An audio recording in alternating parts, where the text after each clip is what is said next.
Paz de Cristo, meus irmãos. Estou feliz por essa oportunidade de estar aqui, conhecendo a Semeando Vidas, igreja pastoreada pelo pastor Edmilson, juntamente com a sua esposa. E vamos ver o que o Senhor tem reservado para a gente, ok? Eu queria ainda fazer uma oração, ok? Em conexão com essa oração que já foi feita, eu queria orar um pouco mais. A gente pode ficar um pouquinho de pé? Eu quero trabalhar uma temática hoje, e em cima dessa temática, a gente vai ler um texto que está descrito no livro do profeta Ageu. Então já vai abrindo aí para a gente ganhar tempo, para quando a gente sentar. Abre a sua Bíblia aí, no livro do profeta Ageu. Meu nome é Carlos Henrique, eu pastoreio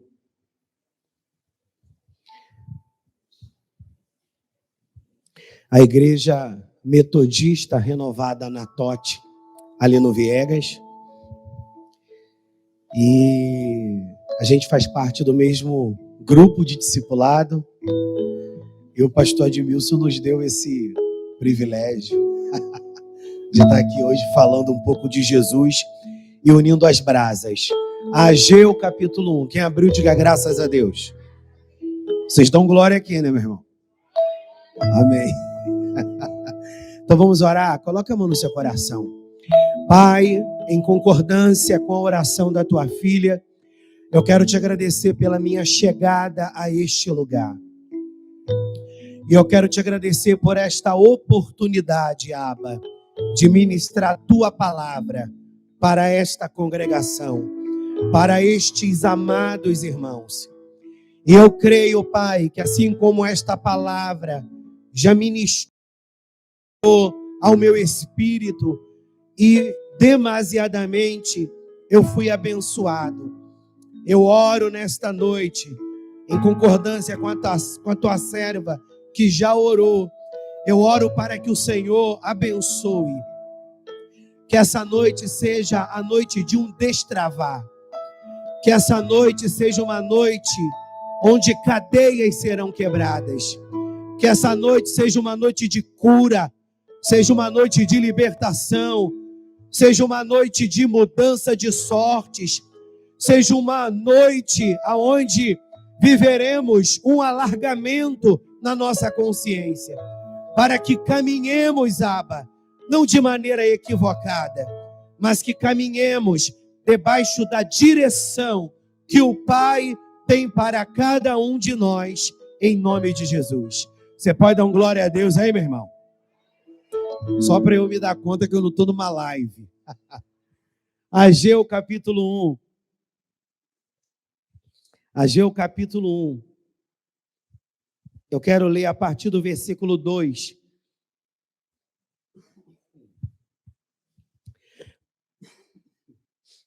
Assim fala o Senhor dos Exércitos, dizendo: Este povo diz, não veio ainda o tempo em que a casa do Senhor deve ser reedificada. Veio, pois, a palavra do Senhor por intermédio do profeta Ageu, dizendo: Porventura é para vós tempo de habitardes nas vossas casas forradas, enquanto esta casa fica deserta?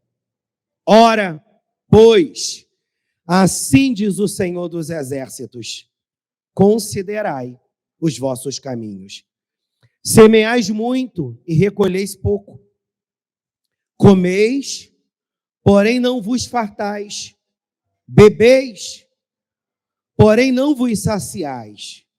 Vestivos, porém ninguém se aquece. E o que recebe salário, recebe-o num saco furado. Eu quero dar um tema para a palavra de hoje. O tema é tempo. O que você está fazendo com ele? Olhe para a pessoa que está do teu lado e pergunte para ela assim: o que você tem feito com o seu tempo? O que você tem feito com o seu tempo? Eu queria pedir, se puder, posso beber essa água aqui? Você pode sentar, ok? Se puder permanecer com a Bíblia aberta.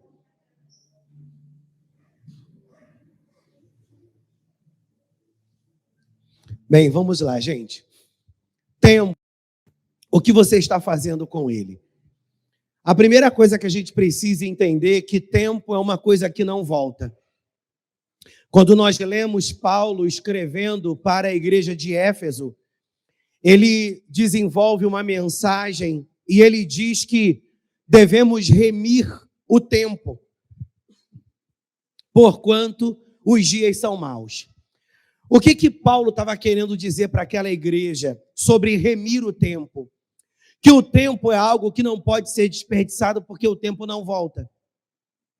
Então a gente precisa administrar o tempo da melhor maneira possível para que consigamos dar conta daquilo que Deus colocou na nossa mão para que façamos. E uma das coisas mais preciosas que a gente tem é a vida. Então a gente não pode viver a vida a desperdiçar. A gente precisa viver a vida de modo sério e comprometido. Isso é tão pertinente que quando você abre a Bíblia no Salmo de número 90, no Salmo de Moisés, Moisés faz uma declaração assim: ensina-me a contar os meus dias de tal maneira que eu alcance um coração sábio. Então, mais uma vez, a gente vê alguém com uma figura de liderança muito importante, tendo esse cuidado de pedir a Deus: Senhor, me dê maturidade, me dê bom senso, para que eu possa contar os meus dias de tal maneira que eu alcance um coração sábio. Não deixa eu desperdiçar a vida, não deixe eu deixar passar as oportunidades, mas me dá sabedoria para que eu possa discernir o momento, para que eu possa saber quando eu devo ir, quando eu devo ficar, quando eu devo fazer e quando eu não devo fazer. Você pode perceber que as pessoas têm muito hábito de dizer: eu sou senhor da minha vida e eu sei de verdade o que eu quero para mim. Mas se as pessoas soubessem de verdade o que elas querem para a vida dela, elas não viveriam tanto descontentamento. Porque se você vai conversar com as pessoas, e aí, você está satisfeito com a vida que você está levando? Ah, tem que melhorar isso, tem que melhorar aquilo. E aí, você está satisfeito com aquilo que você conquistou até hoje? Ah, eu queria mais isso, eu queria mais aquilo, eu queria mais acolá. Então, olha a contradição. Eu sei o que eu quero para a minha vida e, ao mesmo tempo, o indivíduo está insatisfeito com os caminhos que a vida dele está tomando. Então, será que de fato você está fazendo tudo como deve ser feito? Ou está havendo em você uma falta de bom senso para discernir e para compreender a vontade do Senhor? Na maioria das vezes, falta em nós bom senso para discernir a vontade do Senhor. Porque às vezes o que a gente pensa ser importante não é o que Deus tem como importante para a nossa vida. Por isso que a palavra diz que um coração contrito e quebrantado não desprezará o Senhor. Porque alguém que tem coração contrito e quebrantado é alguém suscetível. E é alguém que está aberto a mudar de ideia a qualquer momento, desde que o Senhor o convença que esta é melhor do que aquela. Aleluia! E esse texto de Ageu, capítulo 1, nos leva a discutir sobre essa questão. Porque o texto de Ageu é um texto pós-exílio. O povo tinha saído do exílio e o Senhor levanta um governador chamado Zorobabel. E Zorobabel libera uma palavra para o povo recém-saído do cativeiro. E a palavra que o governador Zorobabel, é só você ler Esdras capítulo 5 e capítulo 6 que você vai entender melhor essa história. E o Senhor levanta Zorobabel e libera uma palavra para o povo. E a palavra é: Deus quer que o templo seja reedificado. E quando o povo recebe aquela palavra, eles estão vivendo uma fase de apostasia e de esfriamento espiritual muito grande. Porque o período que eles passaram no cativeiro gerou neles um descontentamento muito grande. Porque o cativeiro foi um tratar de Deus para discipliná-los. Mas eles julgavam que Deus não havia sido justo. Ou seja, não era para tanto eles passarem pelo que eles passaram. Então eles esboçavam um certo descontentamento. Então quando eles saem do cativeiro, eles saem debaixo de um esfriamento espiritual muito grande. Então, na realidade, uma das coisas que eles não tinham tanto interesse de fazer era a vontade do Senhor. Mas um rei chamado Ciro os constrange, os mobiliza. Um rei chamado Artaxerxes provê recursos para eles. Zorobabel os faz entender que aquele era o tempo e eles começam a reconstrução do templo do Senhor. Só que essa reconstrução não demorou muito tempo, porque os inimigos do povo de Deus se levantaram e eles conspiraram contra aquilo que o povo de Deus estava fazendo. Então raciocina comigo, eles já não estavam tão animados para fazer, e como se já não bastasse, as dificuldades surgiram diante deles. E a gente sabe que quando nós não estamos muito bem animados para fazer uma coisa, qualquer dificuldade é pretexto para a gente não prosseguir. Quando a gente não está animado para fazer uma coisa, qualquer dificuldade é pretexto para a gente esmurecer. E foi o que aconteceu. O povo começou a obra, os inimigos se levantaram e uma carta chegou até o rei.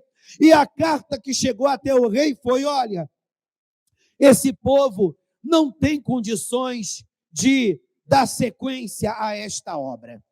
Porque esse povo é rebelde, esse não paga imposto, esse povo não paga pedágio, e na realidade, rei, dá liberdade para esse povo voltar para a sua terra e reedificar um templo que outrora havia sido destruído pelos babilônios, só vai trazer para a gente prejuízo, porque eles vão sair do nosso domínio e tão logo eles não pagarão imposto. E os cofres do palácio vai ficar comprometido.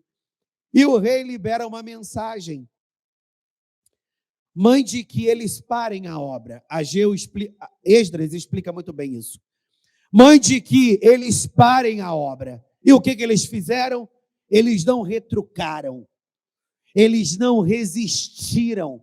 Eles não buscaram resolver aquela situação de uma outra maneira. O rei disse que é para parar, então a gente vai parar.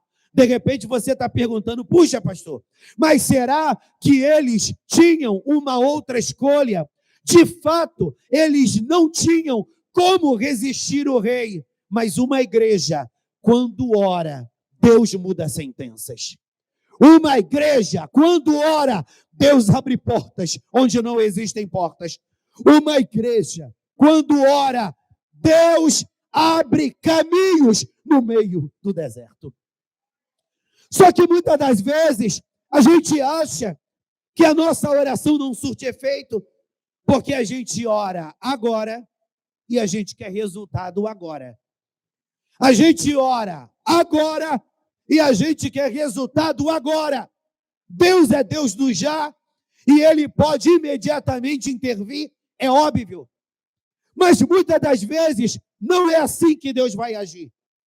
Quando Elias foi orar para que a palavra que saiu da sua boca se cumprisse, ele orou mais de uma vez para que os céus se abrissem e chuva descesse sobre aquela terra. O que isso prova para a gente? que a gente precisa trazer à existência aquilo que a gente crê pela palavra de Deus através da oração.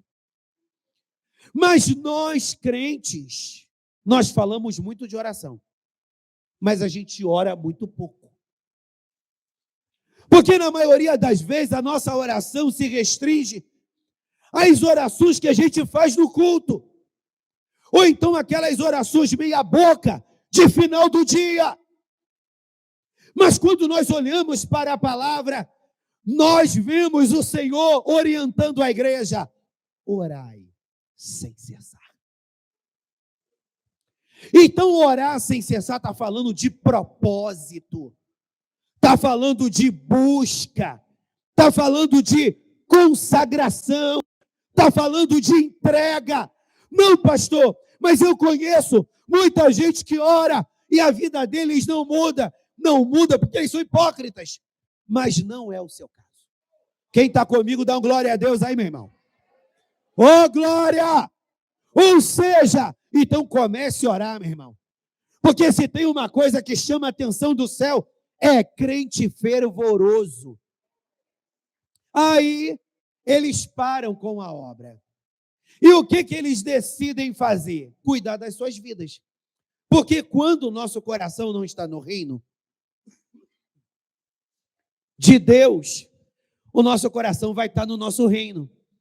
Isso é tão certo que o Senhor fala na sua palavra: buscai em primeiro lugar o reino dos céus e a sua justiça, e as demais coisas vos serão acrescentadas. Por que o Senhor Jesus diz isso, meu irmão? Porque na realidade, se a gente não tiver com o coração voltado a buscar a vontade do Senhor, meu irmão, tão logo a gente vai querer buscar a nossa vontade. E o Senhor nos orienta que primeiro devemos buscar o reino de Deus. E buscar o reino de Deus fala de se abrir para compreender a vontade de Deus para a nossa vida. Será que o que Deus tem para você é simplesmente ser membro da Semeando Vidas? Será que o que Deus tem para você é que você seja um frequentador de culto? Será que o que Deus tem para você é simplesmente tocar na banda da igreja?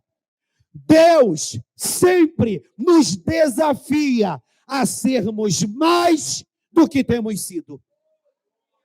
Só que a igreja brasileira, ela vive um esfriamento espiritual. A gente fala de mover, mas pouco se vive mover. E nesse esfriamento espiritual, a gente se autoavalia dessa maneira: olha, olhando para a minha vida e para a vida daquele que nada faz, eu faço muito mais que ele.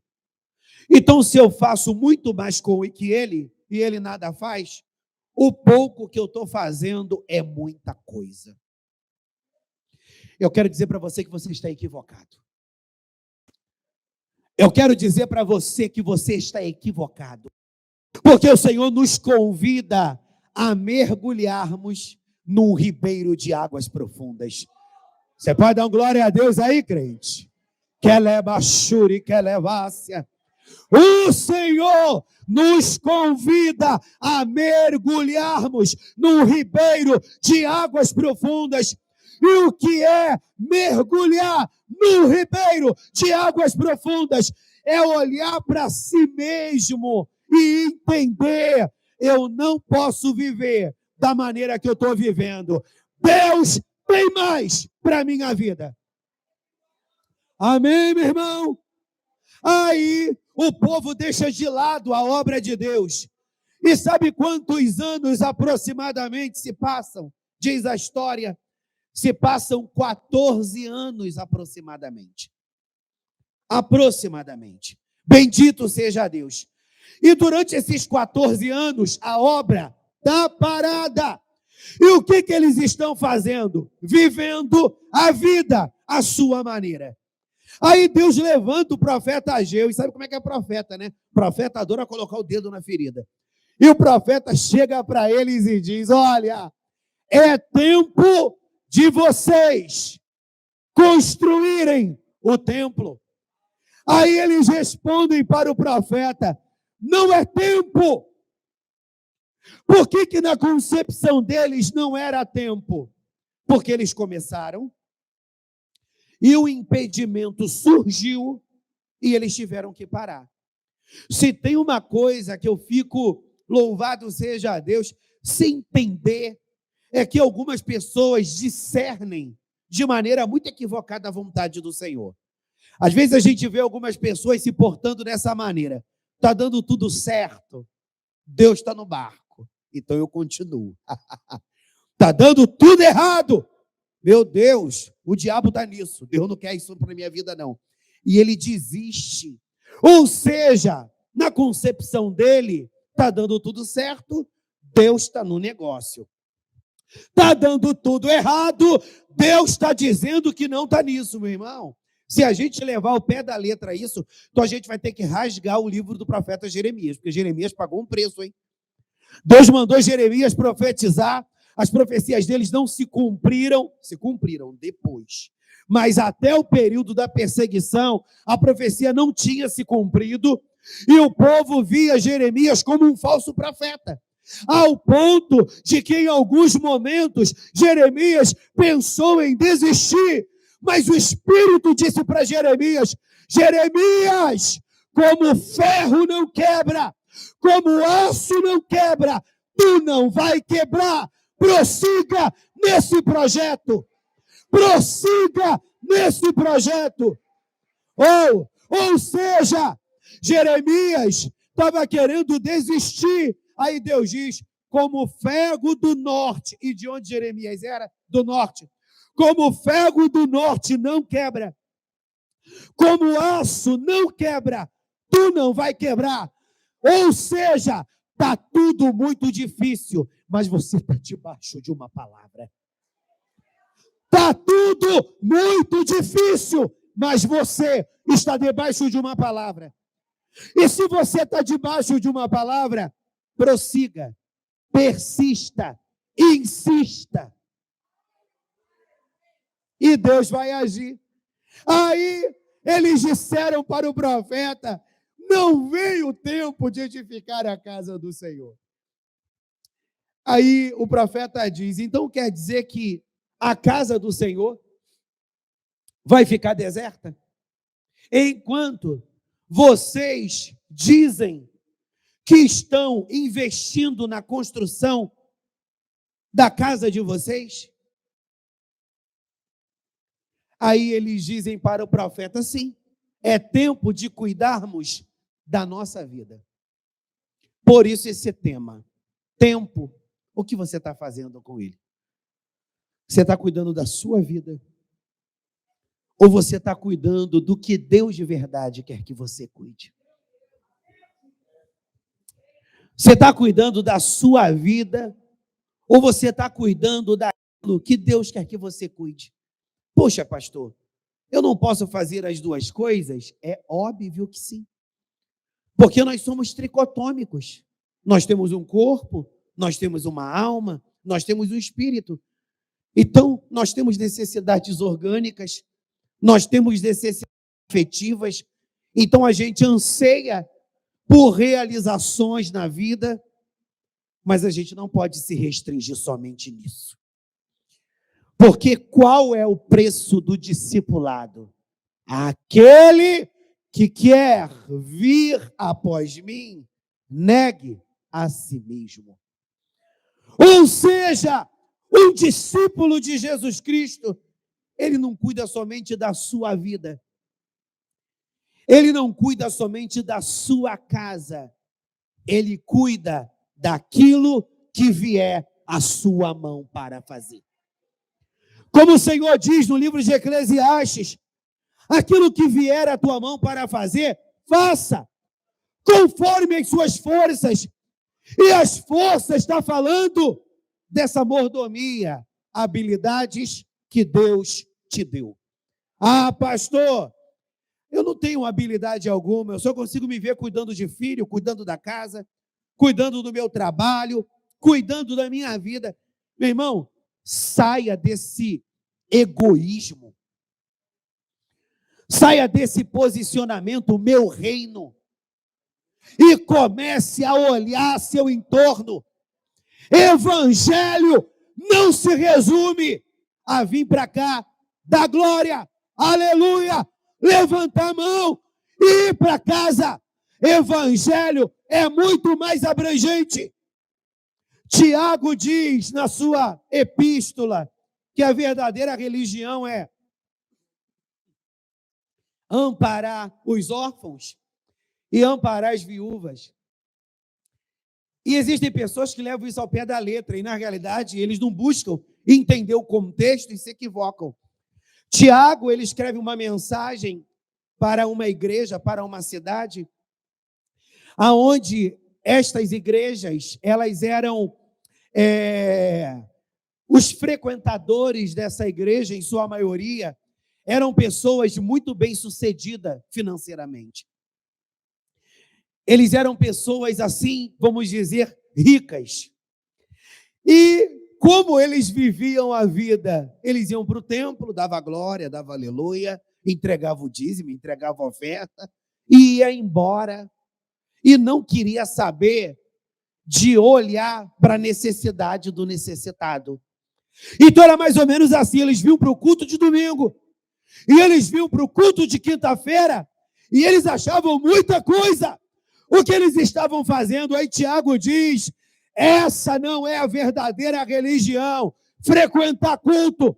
A verdadeira religião é atender a necessidade do necessitado, ou seja, uma igreja relevante é uma igreja que é resposta na sua comunidade, na sua vizinhança, no seu local de trabalho. Ô, meu irmão, Kelebachuri comonácia, Orebanchoremanaio. Então se abra nesta noite para sair do seu quadrado e fazer uma avaliação crítica. Meu tempo, o que eu estou fazendo com ele? Aí eles dizem para o profeta, não, é tempo da gente cuidar da nossa vida, é tempo da gente cuidar da nossa casa, é tempo da gente fazer o que a gente se propôs a fazer.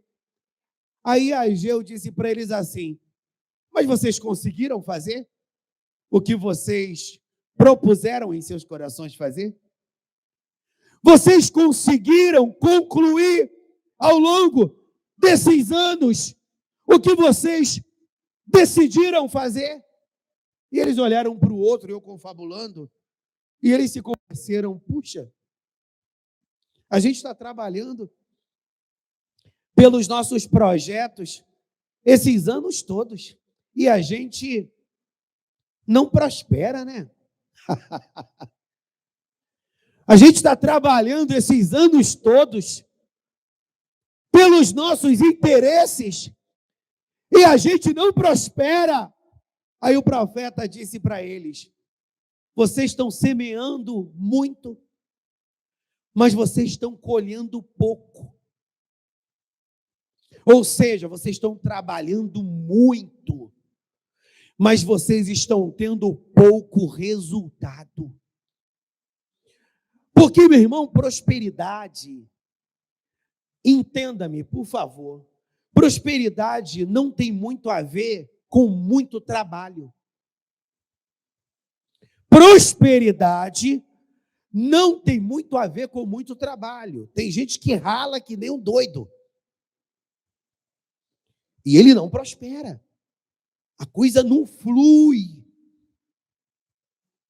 Porque prosperidade é uma bênção, meu irmão. Prosperidade é uma bênção. Eu não estou mandando você deixar de trabalhar, não, meu irmão. Mas prosperidade é uma bênção. É um tempero que Deus derrama sobre nós.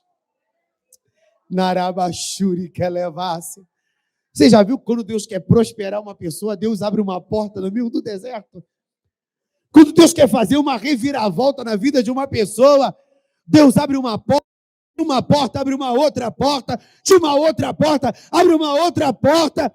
E quando você olha, meu Deus, tu já está aqui, olha, eu nem sei.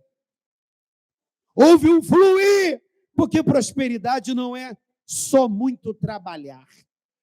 Prosperidade é uma bênção, e a gente vê nitidamente nesse texto.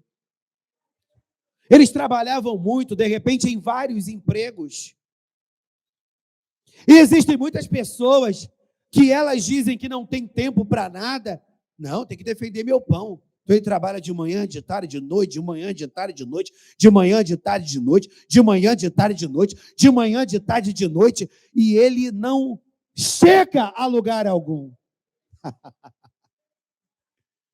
Porque está faltando essa bênção. Aí o profeta diz para eles: sabe por que vocês não estão prosperando? Porque o que vocês recebem cai num saco furado.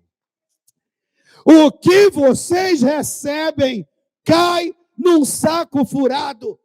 Ou seja, eles estavam trabalhando e eles estavam sem a bênção. Então, como eles estavam sem a bênção, eles não prosperavam. Aí, o profeta diz para eles: Deus quer mudar isso. E para que esse ciclo de reprovação seja quebrado, vocês precisam fazer o que Deus deseja que vocês façam. E sabe o que vocês precisam fazer? Retomar a reconstrução do templo. Todos se abriram para fazer isso? Não. Um pequeno grupo se abriu para reconstruir o templo. E quando eles estavam reconstruindo o templo, Deus abriu as portas. No período do cativeiro, em que o templo havia sido destruído, os babilônios levaram todos os recursos, todas as riquezas que haviam no templo. E quando eles se abriram para a reconstrução, Deus deu ordem para que tudo aquilo que eles haviam roubados fosse restituído novamente. Você pode dar um glória a Deus, meu irmão? Oh, meu Deus! A gente já está caminhando para o fim. Ou seja, foi só eles se abrirem para o que Deus queria para eles, que Deus começou a abrir portas e Deus começou a trazer restituição. Aí o Senhor diz: minha é a prata, meu é o ouro, diz o Senhor dos exércitos. Aleluia! Aí o versículo 9 diz do capítulo 2: a glória desta última casa será maior do que a da primeira, diz o Senhor dos exércitos. Ou seja, esse templo não tem semelhança em nada com o templo que Salomão construiu, mas a glória deste templo será maior do que a do primeiro templo. Ou seja, eu estarei derramando sobre vocês porção dobrada. Eu estarei derramando sobre vocês porção dobrada. Pastor, o que isso tem a ver com a semeando em vidas? Às vezes, a gente vive certas fases da nossa vida, fases muito boas. Às vezes na nossa vida pessoal, igreja tem essas fases. Tem hora que a igreja está numa fase muito boa, tem hora que a igreja não está numa fase tão boa assim. Porque se a igreja é composta de seres humanos, e nós seres humanos temos essa ambivalência, né? Louvado seja a Deus, de uma hora está muito bem, outra hora não está tão bem assim. E igreja também passa por esses processos. Aí a gente fica vivenciando aquela fase nostálgica. Aí eu queria tanto voltar para essa fase da minha vida, que foi uma fase tão áurea, foi uma fase tão boa, foi uma fase tão maneira. Ou seja, ele fica olhando para o que passou. Quando a gente olha para o passado, a gente não consegue viver o presente e nem entrar no futuro. Para que eu desfrute do presente e entre no futuro, eu preciso deixar o passado. É como Paulo diz, esquecendo-me das coisas que para trás ficam, eu prossigo para o que está diante de mim. Tem um tempo novo para a sua vida, tem um tempo novo para essa casa, tem um tempo novo para a sua família. Recebe aí o cumprimento deste varão. Se coloque de pé, meu irmão. Se eu continuar falando, eu vou ficar sem voz.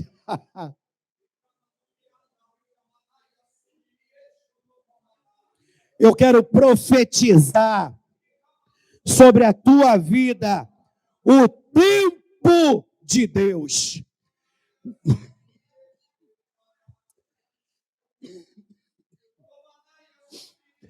Nós vamos profetizar nessa noite. Elebasturi minaragábia. Omenerebanchorebaraste kelemanaio. Porque tem coisas que não é o homem que vai fazer. Tem coisas que é Deus que faz.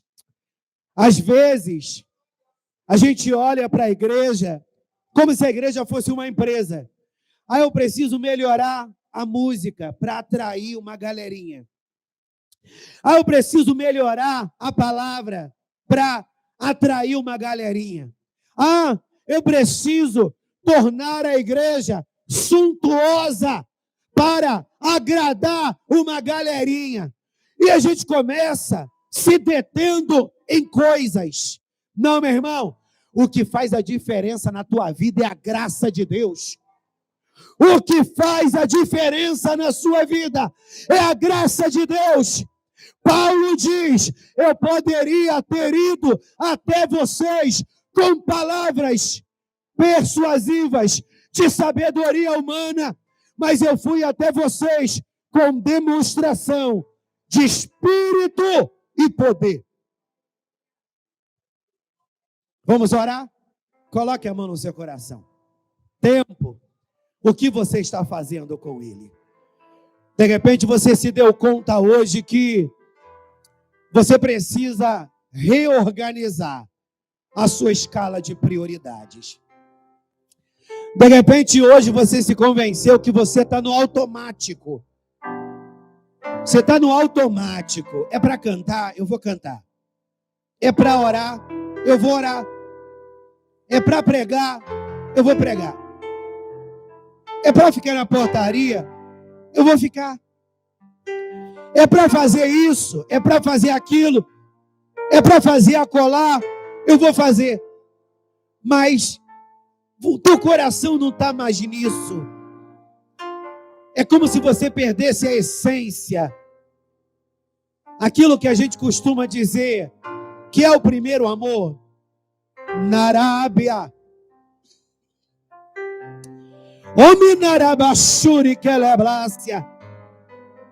Você já viu que quando uma pessoa está doente, muitas das vezes, o doente, ele perde o paladar. E ele perde o apetite pela comida. E de repente é isso que aconteceu. Você perdeu o apetite pelas coisas de Deus. As coisas de Deus, para você, já não são tão saborosas.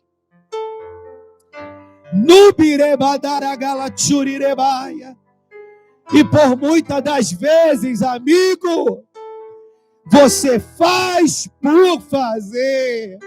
Mas hoje é noite de renovo. Hoje é noite de renovo. Hoje é noite de renovo. Começa a descer os degraus da humilhação aí. Deus me renova novamente. Deus me renova novamente. Eu percebi, Senhor, que as coisas na minha vida não estão andando.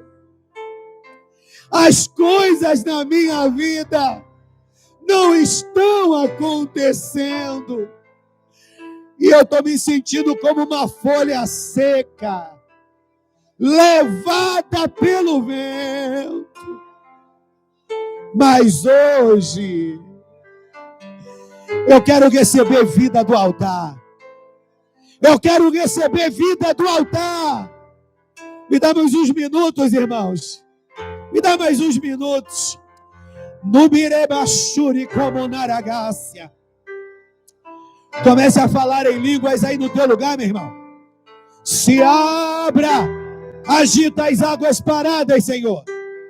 Agita as águas paradas, águas que curam, águas que curam, águas que saciam a sede, águas que limpam. Senhor, na autoridade que é no nome de Jesus, eu quero colocar esta casa, eu quero colocar estas pessoas que aqui se encontram, Senhor. Cada uma delas carrega uma história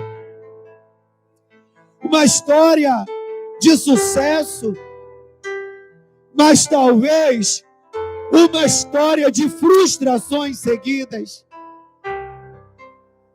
abortos espirituais, e o diabo lançou uma prisão para que eles não avancem, para que eles não rompam. Deus, ensina-nos a depender de Ti. Ensina-nos a depender de Ti, Senhor. Narabashuri como nácia.